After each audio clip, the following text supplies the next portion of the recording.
ഇന്ന് Spiti റൈഡിൻ്റെ third day ആണ്. ഇന്നത്തെ ടാർഗറ്റ് കൽപ്പ ടു ടാബോ ആണ്. ഇതിനിടയിലാണ് ഗ്യൂ മൊണാസ്ട്രി, നാക്കോ വില്ലേജ്, കാബ് സംഘം ഇതെല്ലാം വരുന്നത്.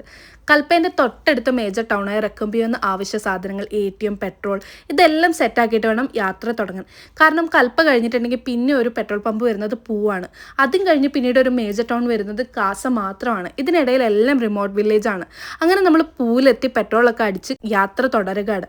അങ്ങനെ നമ്മൾ കാബ് സംഗമത്തിലെത്തി. ഇത് തിബറ്റിൽ നിന്ന് വരുന്ന സത്ലജ് റിവറിൻ്റെയും സ്പിറ്റിയിൽ നിന്ന് വരുന്ന സ്പിറ്റി റിവറിൻ്റെയും ഒരു മീറ്റിംഗ് പോയിന്റ് ആണ്. ഇവിടെ നമുക്ക് ഈ രണ്ട് റിവേഴ്സിൻ്റെയും കളർ ഡിഫറൻസ് നല്ലപോലെ അറിയാൻ പറ്റും കേട്ടോ. മഡിഷ് കളറിൽ വരുന്ന സത്ലജും ഗ്രീൻ ബ്ലൂ കളറിൽ വരുന്ന സ്പിറ്റി റിവറും. അങ്ങനെ കാബ് സംഗമം കഴിഞ്ഞ് കാ6 എന്ന് പറയുന്ന ഒരു 6 റോഡ്സിലൂടെ നമ്മൾ നാക്കോ വില്ലേജിലേക്ക് പോവുകയാണ്. ഇവിടുന്ന് ലാൻഡ്സ്കേപ്സ് ഒക്കെ മൊത്തത്തിൽ അങ്ങോട്ട് മാറാൻ തുടങ്ങും കേട്ടോ. നമ്മൾ കൽപ്പയിൽ നിന്ന് ലഷ് ഗ്രീനിൽ സ്റ്റാർട്ട് ചെയ്ത് നമ്മുടെ മുന്നിൽ ഇപ്പോൾ ഉള്ളത് കോൾഡ് ഡെസേർട്ട്സും എൻലെസ് റോഡ്സും മാത്രമാണ്. പച്ചപ്പെല്ലാം കുറഞ്ഞു തുടങ്ങും, മരങ്ങളില്ല, മൊത്തം ഒരു മരുഭൂമി മാത്രം. സൈഡിലൂടെ സ്പിറ്റി റിവർ ഒഴുകുന്നുണ്ട്. ഏകദേശം 9800 അടി ഉയരത്തിലുണ്ടായിരുന്ന കൽപ്പയിൽ നിന്ന് 12,800 അടി ഉയരത്തിലുള്ള നാക്കോയിലേക്കാണ് കേട്ടോ നമ്മൾ റൈഡ് ചെയ്തുകൊണ്ടിരിക്കുന്നത്.